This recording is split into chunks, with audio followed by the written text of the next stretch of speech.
Tá, vamos lá. Então, a gente está aqui hoje para falar basicamente como ler e ser mais inteligente.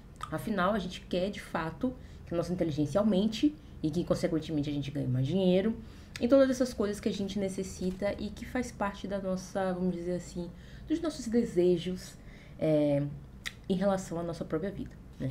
Então, o como ler, gente, a gente não tem como fugir muito do como ler. Porque, por exemplo, eu pego um livro e aí, calma, vamos por partes, né? Você tem aí, todo ser humano, ele tem algo que ele gosta e que ele não gosta, né?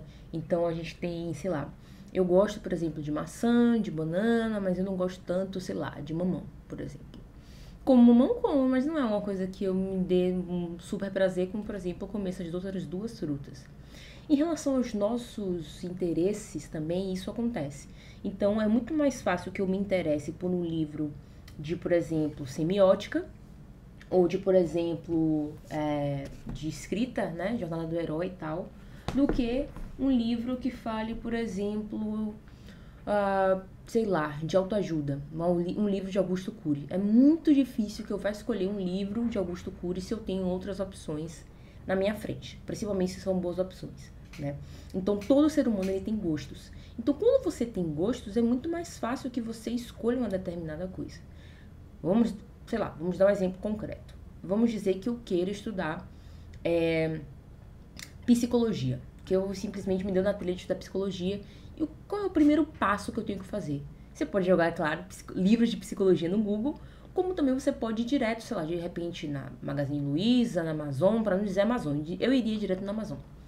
Então eu colocaria psicologia na Amazon e veria os livros que estão ali na vitrine, né? Querendo ou não, aquilo ali é uma vitrine. E a partir desses livros que estão na vitrine, eu iria começar a analisar. Eu iria, por exemplo, ver o título, subtítulo, poderia olhar até mesmo alguns comentários, claro, sabendo filtrar esses comentários. Mas uma coisa que a Amazon ela faz de muito bom é a possibilidade de enviar uma amostra para o seu e-mail, para o seu Kindle também. Cadê o meu Kindle? Aqui. Para o seu Kindle. Então aqui, ó, no meu Kindle, por exemplo, eu tenho diversas amostras de livros que em algum momento me interessaram e eu vou confirmar se eles vão realmente me interessar e aí eu compro esses livros ou não, né? Então esse, por exemplo, aqui, ó, esse que tá aqui, ó, do Zamyatin, foi um livro que eu comecei a ver aqui, a amostra grátis, acabei comprando o livro físico, que ele tá bem aqui, ó. Comprei o livro físico, inclusive muito bonito, é da Aleph, se eu não me engano. A Aleph faz edições maravilhosas, só confirmar se é da Aleph. Aleph. Enfim, eu fui pelos meus interesses. E o que é que eu fiz antes? Eu peguei essa amostra, gente, essa amostra que a Amazon manda, que é um pequeno trecho do livro, às vezes até o prefácio. Eu queria até que eles fossem mais generosos e mandassem, por exemplo, o primeiro capítulo. Então você tem esse panorama geral pegando as primeiras páginas do capítulo. Então no momento que você pega um livro e que você, no caso pode ser digital também, tá, gente? Você vai lá no seu prefácio, nos seus capítulos, no seu, até mesmo nas notas dos editores, você começa a se dar conta do que é o livro. E no momento que você se dá conta do que é o livro, você vai começar a passar a entender se isso faz sentido para você ou não. Não adianta você simplesmente pegar um livro porque a gente acha bonitinho a capa. Claro que isso faz sentido quando a gente tem 12 anos, a gente escolhe o livro pela capa. Mas quando você passa, primeiro, a saber seus interesses e, segundo, saber procurar livros do seu interesse, fica muito mais fácil você ler e, principalmente, não abandonar a leitura. Claro que, vou dar um exemplo, Ana, eu peguei um livro de psicologia, era tudo que eu queria. Quando eu comecei a ler o livro, eu percebi que era uma merda. Gente, você larga esse livro. Ninguém é obrigado a terminar um livro. Não é porque você começou um livro que você tem que terminar. Muita gente tem esse pensamento de ter que ter tarefa concluída, mas no final das contas tudo é sobre tempo. Então, se você não souber reorganizar o seu tempo para ler coisas que façam sentido para você e que principalmente, falei tudo de uma vez, né? E que principalmente valam? São coisas que precisam valer o seu tempo, basicamente, tá? As coisas precisam valer o seu tempo. Dito isso, vamos dizer que a gente tem então uma lista dos livros de psicologia e aí você tá se perguntando, tá, como que eu vou ler? Gente, quando a gente vai ler um livro, depois que a gente já sabe as coisas, a gente tem que pelo menos fazer um exercício de autoconhecimento. Vou dar um exemplo. Eu vou pegar um livro como esse, do Zamyatin, e vou ler em um dia? Eu não. Por que que eu não? Porque eu sei que eu vou me cansar e vai ter uma parte dessa leitura que não vai ser aproveitada. Então, o que que eu faço? Eu vou de 50 em 50 páginas todos os dias. Ou até menos, dependendo de quantos livros eu estiver lendo ao mesmo tempo. Então, você precisa fazer esse exercício de autoconhecimento, no sentido de saber quantas páginas você consegue ler por dia. Ah, Ana, eu sinto sono. Ah, Ana, eu acho chato. Então, você tem que começar com o mínimo de páginas possível. Então, o mínimo de páginas possível é o quê? Sei lá, 5 a 7 páginas, pode ser, por dia. Então, de repente, você lendo esses 5 a 7 páginas, você pode começar a pegar, como é que a gente chama isso, né? Pegar tração, né? E começar, de fato, a ler de verdade. E aí, o como ler vai ficar muito mais fácil. Por quê? Porque você vai ter sistematizado quantas páginas você consegue ler por dia. E, em segundo lugar, você vai ter uma ideia de como esse livro funciona, porque você já leu o prefácio, já leu, enfim, os capítulos, pelo menos os títulos dos capítulos. Então, você tem agora um exercício muito simples no sentido de eu te dizer o que você tem que fazer, mas também muito complicado, porque hoje em dia a gente tem isso aqui, né? A gente tem isso aqui que pega muito. Por quê? Vou dar um exemplo. Quando eu tô lendo alguma coisa, até colocar para carregar o celular. Quando eu tô lendo alguma coisa, a primeira coisa que eu faço é colocar isso aqui longe de mim, né? Longe de mim, tipo assim, no silencioso, de cabeça para baixo, porque eu sei que notificações, elas chamam a nossa atenção por mais idiotas que sejam. Então, às vezes é uma notificação do Pinterest, às vezes é uma notificação que não tem relevância nem importância nenhuma e a gente continua curioso para ver, né? Então é isso que as notificações fazem. Então você tem um ambiente silencioso, por exemplo, esse ambiente aqui que eu tô é silencioso, apesar dessas luzes aqui, se eu estivesse lendo a luz de cima que estaria acesa. Mas é um ambiente silencioso, é um ambiente em que eu tenho um celular no silencioso e principalmente é um ambiente no qual eu me sinto confortável e eu sei que se eu sentar nesse sofá ou naquela cadeira, eu não vou sentir sono. Isso é muito importante. Porque não adianta você não estar acostumado a ler e se deitar para ler. Não adianta você estar cansado para ler e querer ler 20 páginas. Você vai ter que começar de 5 a 7 páginas. Pode ser pouco, mas pense no seguinte. A gente tem que parar de achar que nossa vida se acaba em 3 meses, né? Então, a gente tem que pensar um pouquinho. É importante pensar a longo prazo. E nesse sentido do longo prazo é o quê? É você pensar que você está começando a leitura agora, pelo menos uma leitura amadurecida, uma leitura consciente, uma leitura atenta e principalmente uma leitura ativa. Por que diabos você vai querer engolir um livro, sendo que o que você quer é justamente absorver esse livro? E aí que tá, porque a gente está falando aqui de como ler, e eu já falei basicamente, vou até resumir aqui, vou falar, resumo para você o como ler. Ambiente silencioso, celular no silencioso. Gente, eu não consigo me concentrar. Coloca a playlist de ruído branco no YouTube, vou deixar o link aqui. Mas você ter consciência do livro que você escolheu, se é do seu interesse, se vale a pena o seu tempo. E aí sim você vai ler com atenção, você vai se entregar à leitura. Porque de nada adianta você querer ler um livro e ficar, que bom, já tá acabando. Ah, quantas páginas faltam? Não adianta. Isso é, no mínimo, ridículo. E aí vamos para a segunda parte que tem a ver no como ler. Então, você está lendo, você está se desenvolvendo e a parte de se tornar mais inteligente virá com o tempo, né? Então, tipo assim, a gente pode pegar um livro prático? Pode. Inclusive, eu tenho uma aqui, eu não vou pegar, ou eu vou pegar. Vou pegar para vocês verem, tá? Peraí. Cadê você? Caramba, cadê ele? Eu vi agora. Aqui.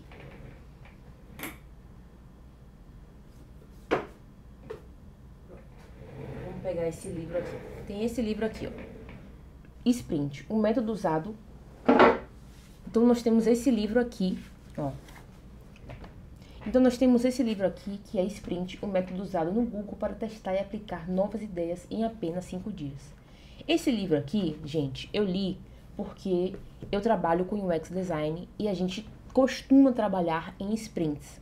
Não exatamente em 5 dias, normalmente as sprints são mais longas.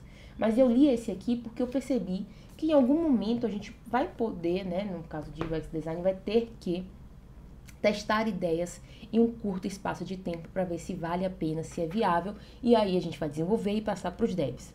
Ok, se você não entendeu, isso é só um exemplo de que um livro teórico, tá? Ele tem uma aplicabilidade, ele tem uma utilidade, como é? Não é essa palavra. Ele é tipo, lembrei. Essa lógica utilitarista do livro vem muito de livros teóricos em que você vai ler uma parada em que vai ter escrito, por exemplo, faça uma lista, faça demonstrações de 3 minutos. Então ele vai te dizer o que você tem que fazer e quando você aplicar, você vai ter resultados no mundo real. Porque esse método aqui foi aplicado no mundo real. Então, se você aplicar esse método, por exemplo, na sua empresa, você vai ter um resultado real de que uma ideia pode ser válida e de que uma outra ideia pode não ser válida. Isso é um exemplo. No caso, por exemplo, de livros com uma mensagem, uma ideia não utilitarista, que, por exemplo, são os livros de ficção, aí as coisas mudam. Porque a inteligência, ela, nesse caso aqui, ela pode ter 2 pilares. Eu posso aprender uma coisa para aplicar essa coisa no meu trabalho, na minha vida e ter uma melhora, como é o caso, por exemplo, do método do Leia Mais. Se você aplicar esse método, você vai ler mais rápido, você vai ler melhor e vai entender, beleza. Por outro lado, quando a gente está falando de uma lógica não utilitarista, como o caso dos livros de ficção, essas ideias, essas coisas que você aprende, que você lê no livro de ficção, elas vão estar muito mais intrínsecas em você, vão estar mais dentro de você e de como você enxerga, de como você vê o mundo, do que exatamente como você faz alguma coisa. Um exemplo, quando eu li Ana Karenina, eu vi vários personagens, nós temos a Ana, nós temos a Dory, nós temos Stephen, nós temos o próprio Liev, nós temos também a própria Kitty. Então são diversos personagens e cada personagem tem a sua história. Então, por exemplo, com o Liev e a Kitty, eu aprendi que o início do casamento pode ser difícil, mas que com os dois, com a cumplicidade que os dois conseguiram e com o diálogo aberto que os dois têm, eles resolveram muito mais rápido do que, por exemplo, se você não se permitir dialogar com a pessoa que você quer resolver alguma coisa. Um exemplo. Isso pode ser aplicado, obviamente, no meu trabalho? Pode, porque aí eu vou conversar com o meu chefe, vou conversar com outras pessoas, mas também muito mais de eu pensar, será que eu estou aberta para o diálogo? Será que eu estou me dialogando bem? Por outro lado, quando a gente vai para Ana Karenina, muitas pessoas vão falar de feminismo, muitas pessoas vão falar de disrupção, que a Ana foi disruptiva, mas no final das contas a gente tem que pensar pelo lado seguinte. Quando a gente lê um livro de ficção, no caso Ana Karenina, e lembra que o Tolstói escreveu sobre família, a gente também tem que olhar a Ana, como a Ana se relacionou com sua própria família. Pelo menos a família inicial dela, que era o marido, que eu esqueci o nome dele agora, e o filho dela. Então a gente tem esses 2 polos de como ela se relacionou e como isso tudo, no caso o adultério dela aconteceu e como a relação dela com o filho mudou e que ela, em certa medida, estava mais preocupada com a autoimagem dela do que com os sentimentos do filho. Então a gente vai vendo essas coisas e vai dialogando conosco mesmo, sabe? Então você pensar assim, poxa, filho é tão importante, por que as pessoas tratam os filhos dessa forma? Se eu tiver um filho, eu não vou tratar dessa forma e tudo mais. Então, são coisas que você aprende que vão te dar repertório, não só para você conversar com outras pessoas, mas também para você olhar a vida de outra maneira. Então, livros, eu dei o exemplo da Ana Karenina, eu posso dar outro exemplo aqui, ó. Esse aqui, eu tô ainda na leitura, mas basicamente é o seguinte, a gente tem esse livro, ele foi publicado, se eu não me engano, em 1924. Ele foi publicado antes do 1984, do George Orwell, e antes também do Admirável Mundo Novo, do Aldous Huxley. Não sei se fala assim, mas eu vou colocar a volta dos 2 aqui. Então, esse livro, ele inspirou esses 2 outros livros, e os 3 vão falar de estados distópicos, de histórias distópicas. Então, vou falar de estados totalitários, estados que controlam, que exercem controle social sobre as pessoas. E esses livros aqui são ótimos para a gente pensar a nossa própria realidade. Então, a gente pensar, por exemplo, o papel do Estado, se o Estado está realmente fazendo o seu papel, se o Estado realmente está cumprindo o que ele se propôs a cumprir na Constituição. Então, a gente pode questionar as coisas ao nosso redor a partir de um livro. Então, um livro de um Estado distópico Então, um livro de um estado distópico, um estado que não existe, com pessoas que não existem, acontecendo coisas que não aconteceram na vida real, pode nos mostrar no ponto que a gente não quer chegar, que a gente não, obviamente não quer chegar no estado totalitário, e um ponto que a gente também não quer chegar, que é um ponto de que o Estado vai te dizer quando dormir, quando acordar, o que comer, o que fazer e o que pensar, né? Então são esses livros que também nos ajudam a pensar nesse sentido. Então, quando a gente fala de construir inteligência, a gente está falando muito mais da qualidade da sua leitura, da qualidade do seu pensamento para com essa leitura, para com as coisas que você está refletindo após essa leitura. Então, se você não lê atentamente, se você utiliza a leitura dinâmica, isso obviamente que nunca vai acontecer. Porque leitura dinâmica, gente, é basicamente você pegar assim uma bula de remédio. É porque eu não tenho uma bula de remédio aqui. Você pega uma bula de remédio, passa o olho para você ver os efeitos colaterais, a posologia, quanto que você tem que tomar e de quanto em quantas horas. Não é exatamente você pegar um romance como o de Dostoiévski, como o de do Zamiatin aqui, e querer ler dinamicamente só para você colocar na sua listinha lá de 2024 que você leu. Porque não é assim que a inteligência é construída. Então, a inteligência é construída no momento em que você... A inteligência é construída no momento em que você lê alguma coisa, consegue aplicar essa coisa na sua vida e pensa sobre essa coisa e reflete sobre essa coisa. Então, você está internalizando esse conhecimento. Então, por exemplo, se eu simplesmente pegar um livro como o Sprint e fizer uma leitura dinâmica, pode ser, sim, que em alguns aspectos eu vá pegar alguma coisa aqui, porque os capítulos aqui basicamente são independentes um do outro.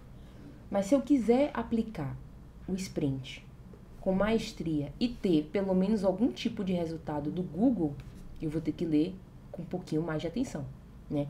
E a atenção é justamente algo que a gente precisa refletir com seriedade, né? Com seriedade. Por quê? A gente acha que, por exemplo, não é viciado em celular. A gente acha que a gente consegue, vamos dizer assim, ter o controle sobre o que a gente assiste, ou tal. Só que a gente tem que pensar o seguinte: o Instagram, ele ganha dinheiro a partir do momento que a gente fica nele, porque ele vai mostrar mais anúncios para mais pessoas, né? É o motor principal de monetização do Instagram. Então, se, por exemplo, eu não me controlar, e inclusive eu fiz um negócio engraçado aqui, ó. Vou dar um exemplo aqui, ó. Quando eu clico aqui no Instagram, ó, ele bota limite de tempo. Então, meu limite de tempo no Instagram acabou.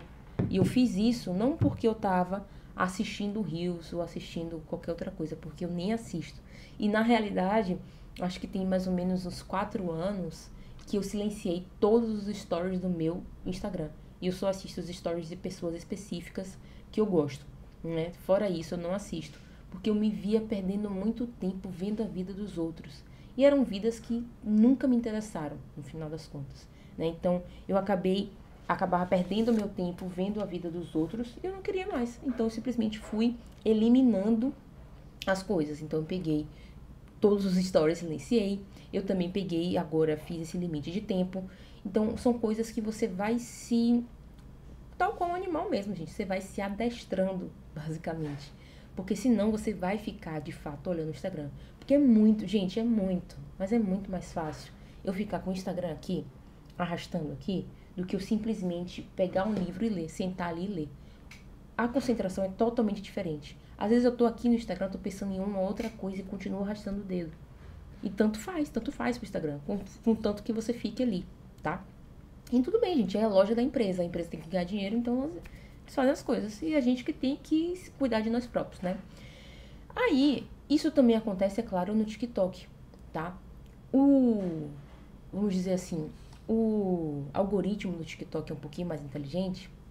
É mais inteligente, porque normalmente ele vai mostrar coisas que a gente gosta mais do que no Reels, tá? O Reels, ele tem um pouquinho daquela coisa do tipo, vamos ver se você gosta disso. E você acaba vendo um monte de coisa que você não precisa.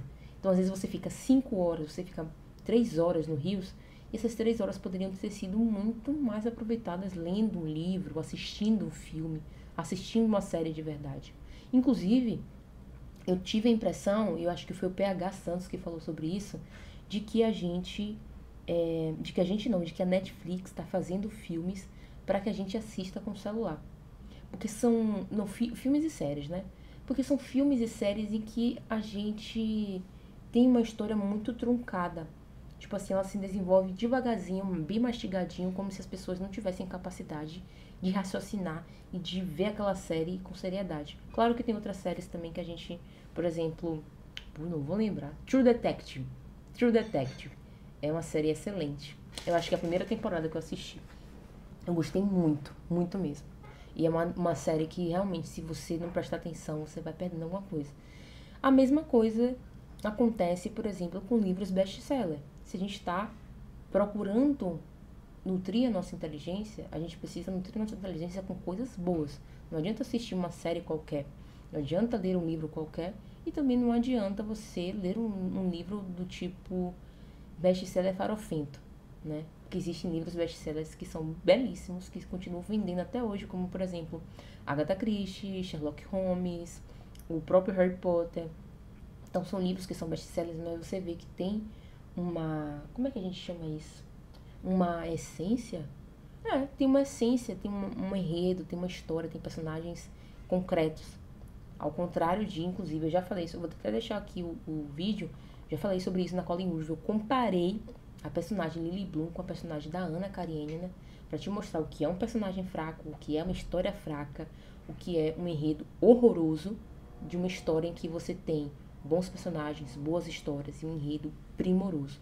E por último, eu quero te convidar, se você ficou até aqui, eu quero te convidar para fazer parte do Clube Leia Mais. Clube Leia Mais nada mais é do que o meu clube de leitura, em que a gente lê um livro por mês. E antes de você ler esse livro, eu vou te mandar um cronograma. Esse cronograma vai estar lá todo bonitinho para que você consiga ler o livro até a nossa aula ao vivo. Afinal, a gente tem aula ao vivo lá no Google, no Meet, né? Na verdade, no Meet, para que a gente converse sobre o livro. Eu não vou ficar dando aula para você. Você vai poder conversar comigo sobre o livro, a gente vai poder discutir os personagens ou determinadas cenas que você achou interessante. Então, além dessa aula ao vivo e além do cronograma que eu vou te enviar um material extra que vai possibilitar com que você entenda os pormenores ou coisas importantes sobre o autor e sobre o livro para facilitar o seu entendimento. Então, o Clube Leia Mais é um clube que a gente vai ler clássicos e contemporâneos. Eu vou deixar aqui embaixo a lista dos livros que a gente vai ler até dezembro desse ano de 2024. E se você tiver interesse, eu tenho uma coisinha para te dizer. Além de tudo isso que eu te disse, você vai ter acesso exclusivo ao meu acervo de e-mails. Nesse acervo eu vou te mandar as minhas histórias. Pra quem não sabe, eu sou escritora, já publiquei um livro em 2021 e estou em vias de publicar outros livros, outros contos, mas eu vou mandar com exclusividade para quem for membro do Clube Leia Mais e aí vai receber esses textos, vai receber dicas e também exclusivas. E tudo isso, gente, tudo isso por R$19,90 por mês. Então, se você quiser participar, clica aqui embaixo no link e conheça o Clube Leia Mais e eu espero te ver lá.